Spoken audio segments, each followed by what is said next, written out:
इस आज की वीडियो में मैं आपसे बात करने वाला हूँ valence shell electron pair repulsion theory के बारे में। इसका दूसरा नाम सिडविक एंड पॉवेल थ्योरी भी है और इसका तीसरा नाम गिल्स्पी एंड नाइलम थ्योरी भी है। ये किसी भी तरह से पूछा जा सकता है, ये नाम देकर पूछा जा सकता है तभी भी आपको वेस्पर थ्योरी का ही लिखना है, ये नाम भी दे के पूछा जा सकता है तभी भी आपको वेस्पर थ्योरी ही लिखना है। और वीडियो में आगे बढ़ने से पहले ये जो आपको पेज का PDF है ये मेरे को मिल जाएगा आपको टेलीग्राम चैनल में, ठीक है। और टेलीग्राम चैनल का लिंक मिल जाएगा इसी वीडियो के डिस्क्रिप्शन में। तो शुरू करते हैं फर्स्ट पोस्टुलेट जो है कि कहता है कि अगर किसी भी मॉलिक्यूल में कोई लोन पेयर नहीं रहेगा, सिर्फ बॉन्ड पेयर रहेगा, तो उस मॉलिक्यूल में सिर्फ रेगुलर ज्योमेट्री ही रहेगी। अगर उस मॉलिक्यूल में सिर्फ बॉन्ड पेयर ही रहेंगे, मतलब सिर्फ बॉन्ड रहेंगे, कोई लोन पेयर नहीं रहेंगे। तो अगर किसी मॉलिक्यूल में सिर्फ 2 बॉन्ड हैं और कोई लोन पेयर नहीं है तो लीनियर ज्योमेट्री रहेगी। 3 बॉन्ड पेयर हैं तो ट्राइगोनल प्लेनर, 4 बॉन्ड पेयर हैं तो टेट्राहेड्रल ज्योमेट्री, 5 बॉन्ड पेयर होंगे तो ट्राइगोनल बाईपिरामिडल, जिसको हम TBP भी लिख सकते हैं। 6 बॉन्ड पेयर रहेगा तो ऑक्टाहेड्रल ज्योमेट्री रहेगी, ठीक है। और वही अगर किसी भी बॉन्ड पेयर में बॉन्ड के साथ लोन पेयर भी रहेगा तब उसकी ज्योमेट्री में डिस्टॉर्शन आएगा और उसकी इर्रेगुलर ज्योमेट्री होगी। और वो क्यों होगी? क्योंकि जो लोन पेयर रहते हैं वो रिपेल करते हैं बहुत ही ज़्यादा बॉन्ड पेयर को, जिसकी वजह से हमारी जो ज्योमेट्री रहती है उसमें डिस्टॉर्शन आता है, ठीक है। इसको हम समझ सकते हैं। मान लेते हैं यहाँ पे है हमारे पास H2O का मॉलिक्यूल, ठीक है। अब देखो यहाँ पे 2 बॉन्ड पेयर हैं तो इसकी ज्योमेट्री लीनियर होनी चाहिए थी, पर हमारे पास 2 बॉन्ड पेयर में लीनियर होनी चाहिए थी, पर due to the presence of ये लोन पेयर, तो ये लोन पेयर आपस में एक दूसरे को रिपेल करते हैं और ये लोन पेयर और ये वाला लोन पेयर इस बॉन्ड पेयर को भी रिपेल करता है, जिसकी वजह से इसका 180 नहीं रहता एंगल। लीनियर मतलब 180 डिग्री एंगल रहना चाहिए दोनों बॉन्ड के बीच में, इसका हो जाता है 104.5 डिग्री, ठीक है। और ये रहता है रिपल्शन का ऑर्डर कि लोन पेयर आपस में एक दूसरे को बहुत ही ज़्यादा रिपल करते हैं, फिर लोन पेयर और बॉन्ड पेयर करता है, फिर बॉन्ड पेयर और बॉन्ड पेयर करते हैं, ठीक है। तो अगर किसी मॉलिक्यूल में लोन पेयर सेम है, किसी 2 मॉलिक्यूल में same number of lone pair है तो आपको नहीं देखना है। अगर same number of lone pair और बॉन्ड पेयर है तब आपको नहीं देखना है, फिर आपको बॉन्ड पेयर पे कंपेयर करना है, ठीक है। और यहाँ पे आपको एक चीज़ यहाँ पे ये ध्यान रखनी है कि जैसे ही नंबर ऑफ लोन पेयर बढ़ते हैं तो बॉन्ड एंगल डिक्रीज होता है बॉन्ड पेयर के बीच में, ठीक है। बढ़ते हैं पोस्टुलेट नंबर 3 की तरफ। तो ये बोलता है smaller the electronegativity of bonded atom greater is the bond angle. For example यहाँ पे Pi3 है।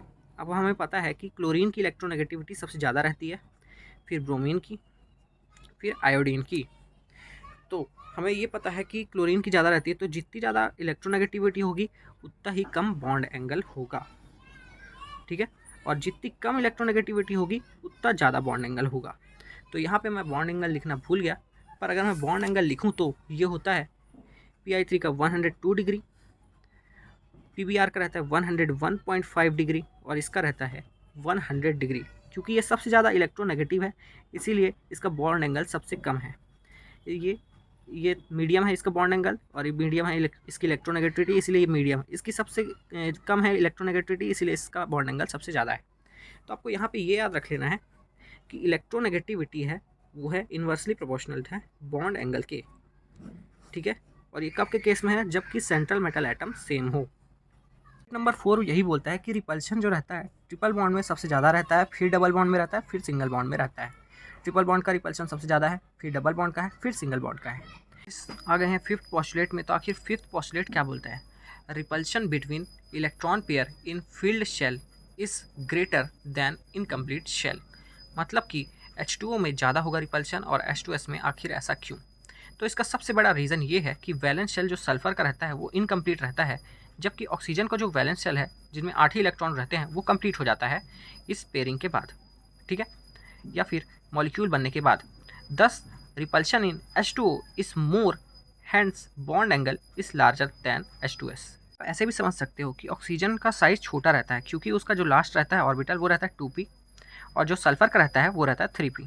तो आपको ये पता चल ही गया है कि हमारा जो सल्फर रहता है, सल्फर दादा रहता है, वो बड़ा रहता है साइज़ में, ठीक है। अगर उसको बनाए तो ऐसे रहेगा। मान लो ये सल्फर है और ये हो गया 2 ठो H के मॉलिक्यूल, और अगर यहाँ पे मैं ऑक्सीजन का बनाऊँ तो ये है ऑक्सीजन का। तो ऑक्सीजन के जो बॉन्ड पेयर रहते हैं इसमें आपस में बहुत ही ज़्यादा रिपल्शन रहता है क्योंकि इनका साइज़ छोटा रहता है, तो ये आपस में एक दूसरे को रिपल करते हैं, जिसकी वजह से इनका बॉन्ड एंगल बढ़ जाता है और हो जाता है 104.5 डिग्री।